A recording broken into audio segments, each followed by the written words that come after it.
Hello everyone, welcome to the channel Jackboard number 1। तो हम लोग आज सेकेंड क्वेश्चन देखने वाले डायरेक्शनल डेरिवेटिव का।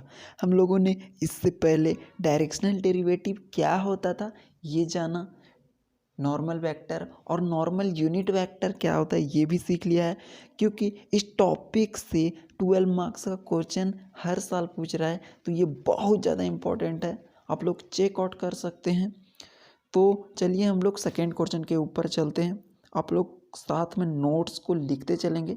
जिस टाइप का क्वेश्चन बताया जा रहा है, जो क्वेश्चन बताया जा रहा है मोस्ट इंपॉर्टेंट है। तो ये क्वेश्चन क्या बोल रहा है, आपको इसे देख करके बिल्कुल भी डरना नहीं है, बहुत आसान है, बहुत सिंपल सा क्वेश्चन है। आप लोग देखिएगा चुटकी में हो जाएगा। यहाँ क्वेश्चन क्या बोलता है कि find the directional derivative of F. एक फंक्शन दिया हुआ है जो एक्स वाई जेड में है, कुछ नहीं है। यहाँ पे फंक्शन हम लोग देखते थे F of X is equal to X square plus 2x plus 3। ये एक फंक्शन होता था, क्या फंक्शन, और उसमें x लिखने का मतलब ये फंक्शन x के अंदर है। तो यहाँ पे जो भी टर्म रहेगा ना वो सिर्फ x में रहेगा, y z ये सब नहीं आएगा। लेकिन यहाँ पे क्या बोला है, फंक्शन दिया हुआ है एक्स वाई जेड, तो यहाँ पे x भी रहेगा, y भी रहेगा, z भी रहेगा। सिंपल है। एट द पॉइंट 1 1 - 1, इस पॉइंट पे हमको निकालना है क्या, डायरेक्शनल डेरिवेटिव। और डायरेक्शनल डेरिवेटिव का फॉर्मूला आप लोगों को बताए थे, आप लोग चेकआउट कर सकते हैं पिछले पेज में। आप लोग यदि नोट्स बनाए हैं तो, अगर नहीं बनाए हैं तो अभी से भी आप लोग साथ में बनाते चलेंगे। और बोल रहे हैं in the direction 2i cap plus J cap minus K cap. ये ए का वैल्यू दिया हुआ है, ये मेरा एफ का वैल्यू दिया हुआ है, और ये इस पॉइंट पे निकालना है। तो चलिए हम लोग इसका सॉल्यूशन देखते हैं। बहुत आसान है, थोड़ा सा वेट कीजिएगा, देखिएगा कितना आसानी के साथ सॉल्व होगा ये क्वेश्चन ना। तो सबसे पहले मेरा प्रोसेस क्या रहेगा, डायरेक्ट सॉल्व नहीं करेंगे ना, सिंपल सा जो क्वेश्चन में दिया है उसको राइट डाउन करेंगे क्या। तो सबसे पहले हम लोगों को लिखेंगे गिवन दैट। इससे आपका इम्प्रेशन ना एग्जामिनर के ऊपर बहुत ही अच्छा पड़ता है। तो दिया क्या हुआ है, फंक्शन दिया हुआ है एफ ऑफ एक्स वाई और जेड में, वो लिख लेंगे, राइट डाउन करेंगे, सिंपल सा। और क्या दिया हुआ है, हमारा ए वेक्टर दिया हुआ है, ये हमारा ए वेक्टर देता है ना, किस डायरेक्शन में निकालना होता है वो ए वेक्टर बताता है। तो हम लोग को ए वेक्टर है, बहुत आसान है, सिर्फ फॉर्मूला पे पुट है, ऑट करना और आंसर आ जाएगा। ये इतना लंबा दिख रहा है, बिल्कुल भी टफ क्वेश्चन नहीं है, समझे ना। तो यहाँ पे हम लोग ये लिख लिए गिवन दैट। अब आगे हम लोग लिखते हैं ग्रेडियंट एफ, क्योंकि हम लोग को सबसे पहले ना ग्रेडियंट एफ फाइंड करना पड़ेगा। तो ग्रेडियंट एफ फाइंड कैसे होता है आप लोगों को पता है ना, ग्रेडियंट एफ फाइंड करने के लिए तो इसीलिए हम लोग लिखेंगे ग्रेड एफ।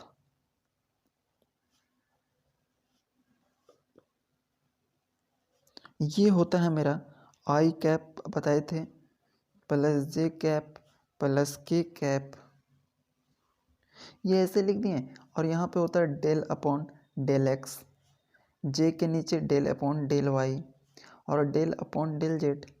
अब तक तो आपको याद हो गया होगा, ये बहुत बार लिखाया जा चुका है, क्योंकि ये ग्रेड का वैल्यू होता है, ये है ना, जिसको नेबला के द्वारा भी डिनोट करते हैं। और साथ में एप, अगर आप न्यू हैं तो आप शुरू से सीक्वेंस से फॉलो करो, आपको सभी कुछ समझ में आएगा। उसके बाद ऐप का जो वैल्यू है वो पुट करेंगे ना, तो ये ऐप है तो सबके साथ क्या होता है, मल्टीप्लाई होता है। तो हम लोग ऐप को इसके साथ मल्टीप्लाई करेंगे। तो ऐप का वैल्यू क्या है यहाँ पे देख सकते हो आप, एक्स स्क्वायर। तो हम लोग सिंपल सा लिखेंगे del upon del X, J cap के साथ क्या होता है del upon del Y plus K cap del upon del Z. App का जो भी वैल्यू है उसको लिख लेंगे, सिंपल सा। ये ऊपर में ऐप का वैल्यू दिया हुआ है X square minus 2y square plus 4z square, है ना। ये मेरा ऐप का वैल्यू। अब जानते हैं कि किसी भी नंबर को मल्टीप्लाई होता है तो ये सबके साथ मल्टीप्लाई हो जाएगा। तो हमारा जो आएगा, यहाँ पे लिखते हैं, यहाँ से ना थोड़ा स्पेस बन जाए, तो यहाँ पे लिखेंगे आई कैप, ये है मेरा I cap. Del upon del X, इसके साथ क्या होगा, ये मल्टीप्लाई हो जाएगा, सिंपल सा क्या हो जाएगा, x square minus 2y² plus 4z²। ये हो गया पहला टर्म कंप्लीटेड। फिर लिखेंगे जे कैप, और इसके साथ आएगा डेल अपॉन डेल वाई, और साथ में इसके साथ फिर से इसको लिख देंगे क्योंकि ये सबके साथ मल्टीप्लाई होगा। तो यहाँ x² minus 2y² plus 4z², और साथ में इसी लाइनिंग के अंदर आएगा के कैप। के कैप के साथ क्या आता है, डेल अपॉन डेल जेड, और इसको हम लोग लिखते हैं एफ का वाला वैल्यू। वो एफ का वैल्यू क्या है, सिंपल है, x² minus 2y² plus 4z²। बहुत आसान है। अब इसको क्या करेंगे, डिफरेंशिएट करेंगे, और डिफरेंशिएट का रूल आप लोगों को बताए थे। अगर आपने वो देखा है तो आपको आसानी के साथ इसको सॉल्व कर पाओगे। क्या होता है, x वाले के रिस्पेक्ट में x को डिफरेंशिएट करना है, बाकी जो ये टर्म होगा ना, ये टर्म बाहर हो जाएगा। तो थोड़ा सा टाइम को बचते हुए हम क्या करते हैं ना कि इसको सॉल्व करके आगे का प्रोसेस लिखते हैं। आप लोग इसको सॉल्व करके सेपरेटली कर लीजिएगा। तो यहाँ से हो जाएगा डिफरेंशियल ऑपरेटर एफ। जब हम उस डिफरेंशिएशन को सॉल्व करेंगे ना, तो हमारा जो आएगा वो कुछ इस प्रकार से आएगा, आई कैप आएगा plus 2x plus J cap आएगा माइनस 4y। बहुत सिंपल है, वेरी इजी। और थर्ड टर्म में आएगा मेरा के कैप और 8z। ये मेरा क्या आ गया, आंसर आ गया। अब इसको हम लोग और अच्छे से लिखें ना, तो हम लोग लिख सकते हैं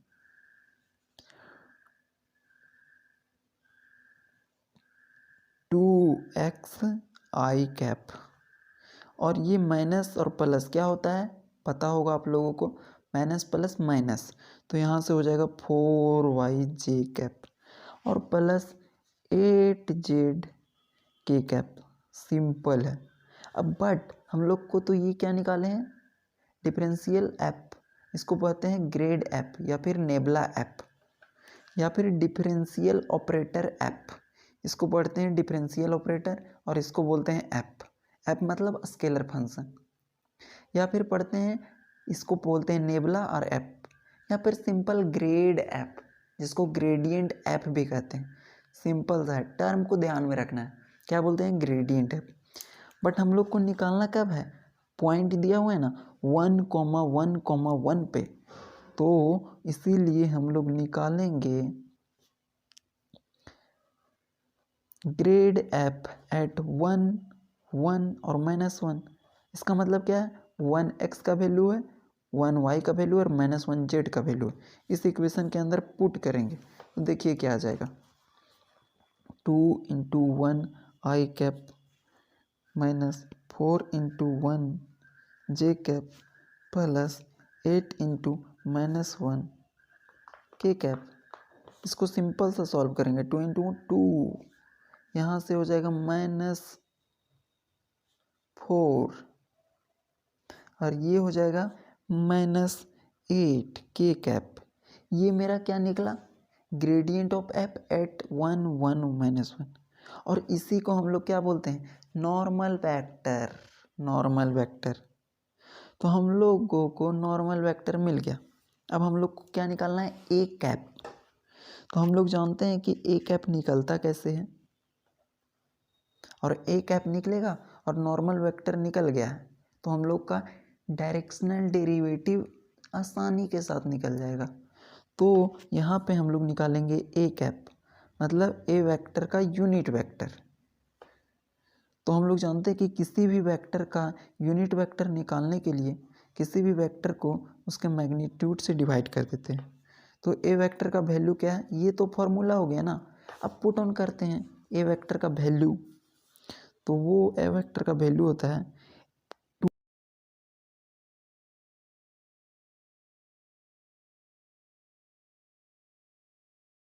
ए वेक्टर का मैग्नीट्यूड क्या होता है?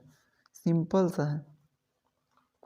ये ए वेक्टर का मैग्नीट्यूड निकालने के लिए जो आई जे के बगल वाला है उसका हम स्क्वायर करते हैं। 2 का स्क्वायर हो जाएगा प्लस माइनस 1 का स्क्वायर हो जाएगा प्लस माइनस 1 का स्क्वायर हो जाएगा। जब इसको सॉल्व करेंगे तो हो जाएगा 2i cap minus J cap और माइनस के कैप, और यहाँ से हमारा हो जाएगा 4 plus 1 plus 1 that is going to be 2i cap minus J cap minus K cap और अंडर रूट 6। ये क्या निकला मेरा? ए कैप निकला। अब हम लोग को निकालना क्या था? सिंपल सा, यहाँ पे प्लस का सिंबल होगा, आप लोग ध्यान दीजिएगा। 2i cap plus J cap minus K cap, तो हमारा क्या निकल गया? ए कैप निकल गया। क्या निकल गया? ए कैप निकल गया मेरा। अब हम लोग क्या निकालना है? क्वेश्चन में बोला है डायरेक्शनल डेरिवेटिव, तो यहाँ से हो जाएगा सिंपल सा, हेंस डायरेक्शनल डेरिवेटिव आप लोग लिखेंगे, क्योंकि हम लोग को क्वेश्चन में बोला क्या है? कुछ नहीं बोला है, क्वेश्चन को सॉल्व करने के लिए बोला है। डायरेक्शनल डेरिवेटिव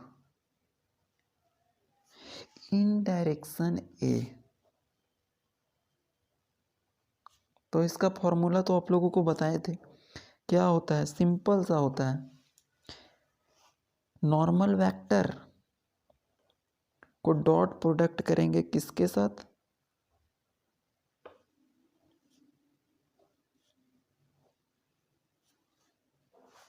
ए कैप के साथ। तो हम लोग को ये निकालना है, और हम लोग निकालेंगे क्या? ग्रेड एफ का वैल्यू क्या है? तो 1 1 और माइनस 1 पे वो वैल्यू पुट करेंगे। 2i cap minus 4j cap minus 8k cap, ये निकला। और इसका कैप वैल्यू क्या निकला है? ऊपर देख सकते हो आप लोग, 2i cap plus J cap minus K cap. इसको जब सॉल्व करेंगे अंडर रूट 6। अब इसको जब हम सॉल्व करेंगे ना, तो आंसर आएगा कुछ सिंपल सा ऐसा, बटा रूट 6। हम लोग 1/√6 को बाहर निकाल दिए। अब दोनों के बीच में क्या है? डॉट प्रोडक्ट, और डॉट प्रोडक्ट का वैल्यू हम लोग जानते हैं ना, कि दो वेक्टर के बीच का डॉट प्रोडक्ट कैसे निकलता है? क्योंकि अगर डॉट प्रोडक्ट नहीं होता तो सबके साथ मल्टीप्लाई होता, लेकिन ये सबके साथ मल्टीप्लाई होगा तो आई वाला जे के साथ मल्टीप्लाई होने पर 0 हो जाता है। इसीलिए आई वाला को आई वाले के साथ मल्टीप्लाई करेंगे, जे वाला को जे वाला के साथ, और के वाला को के वाला के साथ। तो 2 2 4 हो जाएगा, 2 2 जो 4, -4 इंटू +1, तो ये हो जाएगा -4 और -8 -1 that is going to be +8। अब इन सबको हम लोग जोड़ेंगे, 4 से 4 कैंसिल, तो मेरा आंसर बच जाएगा 8/√6 यूनिट। ये हम लोगों का आंसर आ गया। मतलब कि डायरेक्शनल डेरिवेटिव जो आया, डायरेक्शनल डेरिवेटिव आया वो मेरा आया 8/√6 यूनिट। अगला एक इम्पॉर्टेंट नोट है, और ये नोट से 1 मार्क्स का क्वेश्चन पूछता है, तो ये नोट करना बहुत ज़्यादा इम्पोर्टेंट है। और नोट क्या बोलता है कि डायरेक्शनल डेरिवेटिव का मैक्सिमम वैल्यू कब आएगा? ये नोट लिखिएगा, 2 मार्क्स में पूछ देता है क्वेश्चन कि मैक्सिमम डायरेक्शनल डेरिवेटिव कब आएगा। मैक्सिमम सिंपल सा याद रखना आपको फॉर्मूला, और फॉर्मूला भी है वो टफ नहीं है, सिंपल सा। क्या बोलता है कि ए कैप को नॉर्मल वेक्टर के साथ मल्टीप्लाई करेंगे तो डायरेक्शनल डेरिवेटिव आ जाता है। क्या? Directional derivative. तो मैक्सिमम डायरेक्शनल डेरिवेटिव क्या आता है? इसका मतलब क्या है ना, कि सबसे ज़्यादा डेरिवेटिव मैक्सिमम कब आता है? तो हम लोग जानते हैं डायरेक्शनल डेरिवेटिव का फॉर्मूला क्या होता है। तो हम क्या करेंगे ना कि ग्रेड एफ, क्या है ग्रेड एफ, जिसको हम लोग ग्रेडियंट एफ कहते हैं, इसका जो मॉड निकालेंगे, मॉड मतलब जो भी वैल्यू आएगा ना ग्रेड एफ का वो पॉजिटिव में आएगा, और जब पॉजिटिव में आएगा तो मैक्सिमम डायरेक्शनल डेरिवेटिव निकल जाएगा। डायरेक्शनल डेरिवेटिव उस क्षण मैक्सिमम होगा जब ग्रेड एफ का हम लोग मोड निकाल देंगे। ठीक है, इतना याद रखना है। कब? ग्रेड एफ, जिसको ग्रेडियंट एफ भी बोला जाता है। और ये X comma Y comma Z point पे अगर जनरल दिया रहेगा तो ग्रेड एफ निकालेंगे, अगर जनरल नहीं दिया रहेगा कोई पॉइंट रहेगा तो एक्स वाई जेड पे निकाल देंगे। तो ये हम लोगों का निकलेगा मैक्सिमम डायरेक्शनल डेरिवेटिव। अगला टाइप का क्वेश्चन देखते हैं, एक न्यू टॉपिक के अंदर मूव करेंगे जो हम लोगों का डाइवर्जेंस है। और जो ग्रेडियंट का ये लास्ट क्वेश्चन है, क्या निकालना हम लोगों को? एंगल बिटवीन दो सरफेस, दो सरफेस दिया रहेगा उसके बीच का एंगल निकालना है। जैसे आप लोग देख सकते हो क्वेश्चन में रहेगा कि find the angle between surface,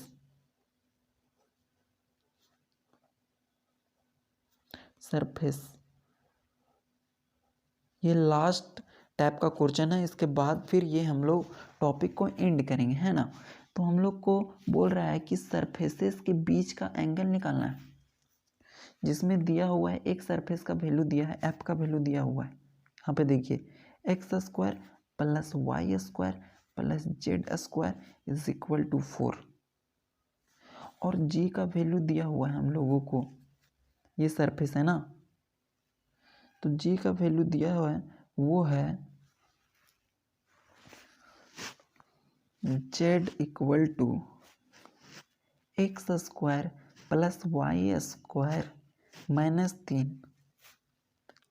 अब इस इक्वेशन को देख करके बिल्कुल भी डरना नहीं, बहुत सिंपल सा है, थोड़ा सा लेवल को घुमाया है बट क्वेश्चन में कोई दम नहीं है।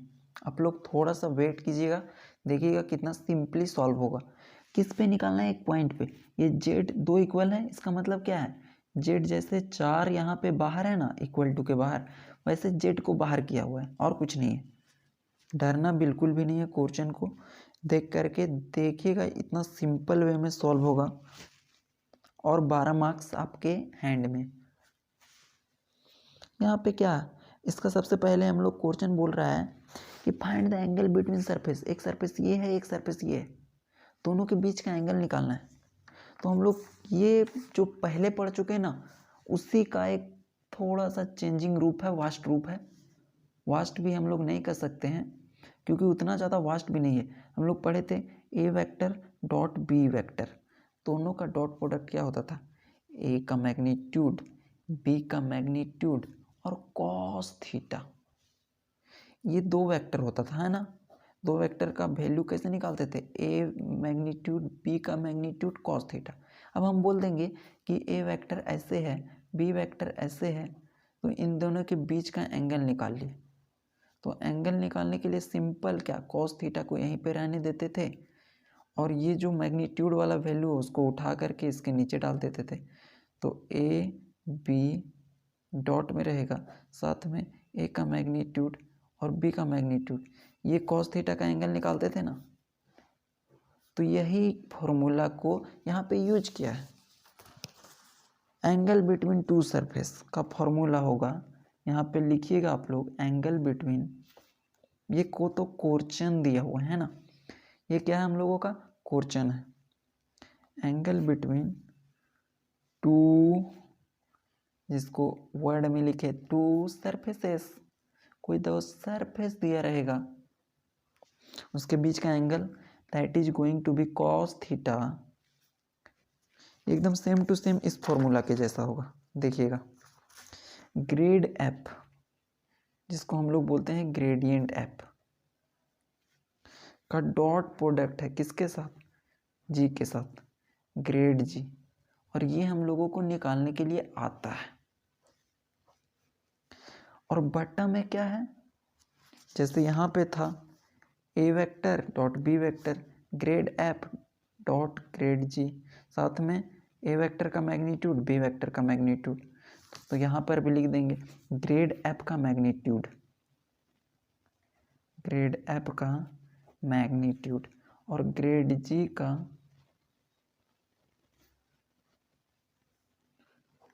मैग्नीट्यूड। बस ये था फॉर्मूला हम लोगों का और इसी पे ये क्वेश्चन एंड हो जाएगा और हम लोगों का टॉपिक भी एंड हो जाएगा। तो हम लोग ना सॉल्व करते हैं, solution of the question, answer of the question. सबसे पहले जो दिया है उसको दर्शा देंगे। क्या दिया हुआ भाई साहब, देख सकते हो आप लोग कि गिवन दैट है एफ का वैल्यू, एफ क्या है surfaces, X square plus Y square plus Z square और 4 इक्वल टू के उधर है ना, इसको अंदर लाएंगे इज इक्वल टू 0, इसको मान लेंगे इक्वेशन 1। और जी का वैल्यू दिया हुआ है, जेड को इधर कर दिए और सबको उठा करके लेफ्ट साइड में ला लिए। तो X square minus Y square plus 3 is equal to 0, इसको मान लेंगे इक्वेशन 2। ये हम लोगों का जो दिया हुआ है वो वैल्यू लिखे है ना। अब हम लोग निकालते हैं क्या, हम लोग को फाइंड क्या करना है, ग्रेड एफ और ग्रेड जी। तो ग्रेड एफ निकाल लेंगे, उसका मोड कर देंगे, ग्रेड जी निकाल देंगे, उसका मोड कर देंगे और इस फॉर्मूला पे पुट कर देंगे, आंसर आ जाएगा और 12 मार्क्स का क्वेश्चन खत्म हो जाएगा। तो हम लोग निकालेंगे ग्रेड एफ, ग्रेड एफ जिसको हम लोग डिनोट कैसे करते हैं, ऐसे भी करते हैं, ग्रेड को ग्रेडियंट ऑफ एफ इसको भी बोलते हैं, जो उसका फॉर्मूला होता है क्या,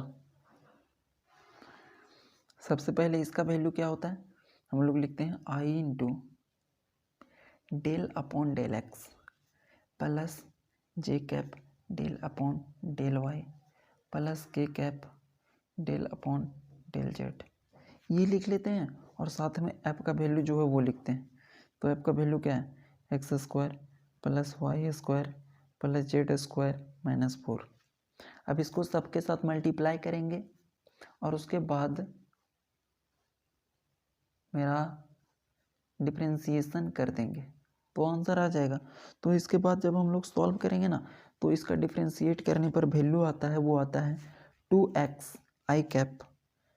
टाइम को देखते हुए, क्योंकि बहुत लॉन्ग वीडियो बन जाता है, इसीलिए इसको आप लोग अच्छे से एक बार कर लीजिएगा।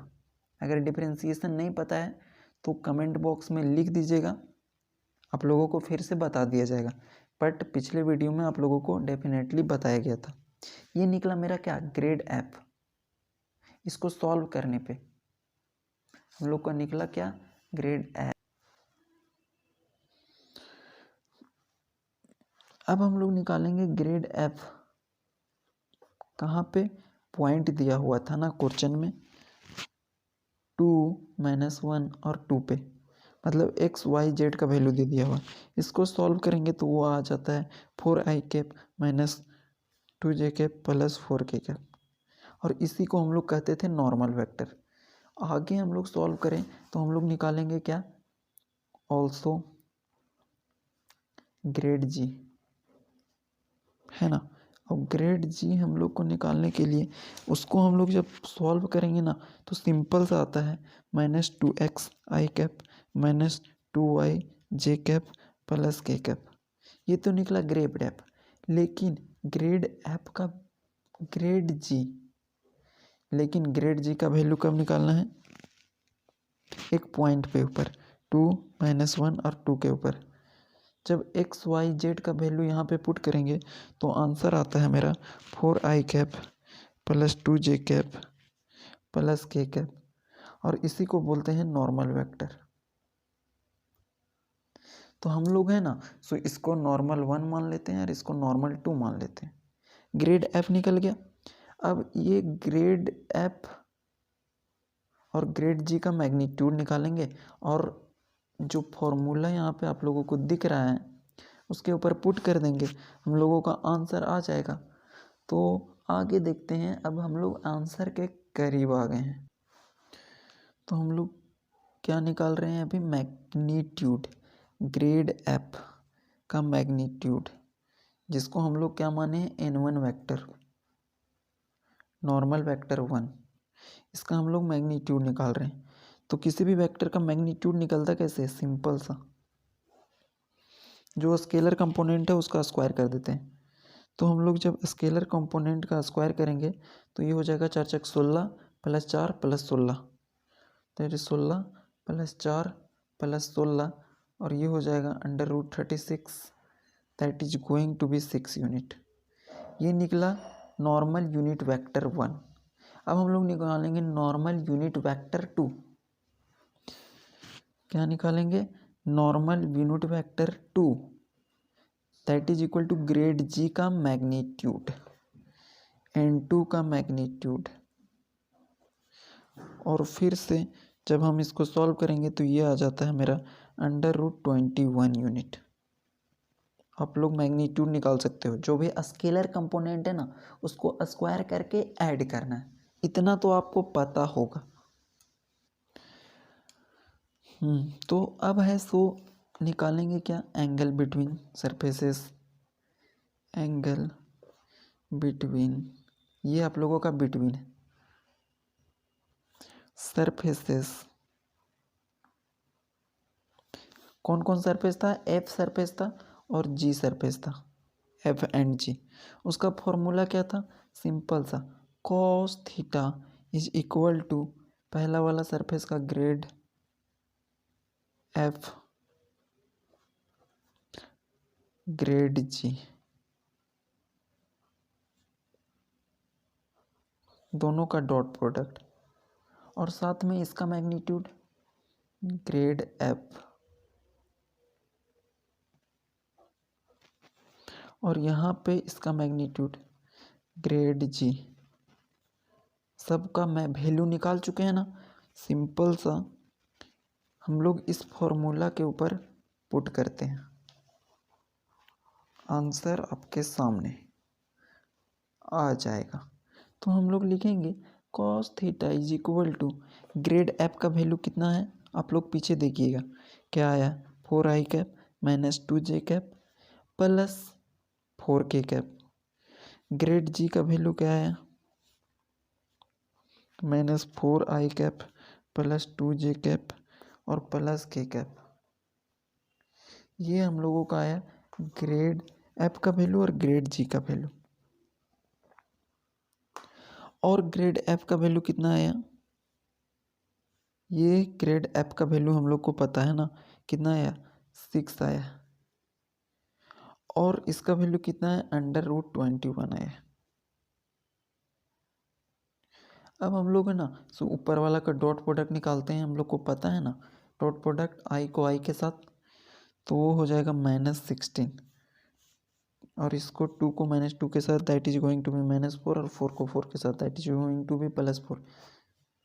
इन दोनों के बीच में मल्टीप्लिकेशन है, तो 6√21, 4 से 4 कैंसिल हो जाएगा, तो हमारा आंसर हो जाएगा -16/6√21। जब हम इसको आगे सॉल्व करेंगे फर्दर तो ये हमारा आंसर आ जाएगा -8√321। ये हमारा क्या निकल रहा है, cos थीटा का वैल्यू, cos थीटा। बट हम लोग को क्या निकालना है, हम लोग को निकालना है एंगल, मतलब थीटा निकालना है। तो theta is equal to cos को इधर सेंड करेंगे तो cos इन्वर्स आ जाएगा, और साथ में -8/3√21, ये आंसर आ गया। आगे आप लोग सॉल्व करने का कोशिश नहीं कीजिएगा, सॉल्व भी नहीं होगा आप लोगों से, राइट। तो ये था हम लोगों का आंसर। तो हम लोगों ने अभी तक ये टॉपिक ऑलरेडी कंप्लीट कर लिया। ग्रेडियंट ऑफ एफ का जितना भी क्वेश्चन था सब का सब खत्म है। आगे हम लोग शुरू करेंगे डाइवर्जेंस ऑफ एफ, और लिंक में व्हाट्सएप ग्रुप दिया हुआ है, you can join there. Thank you.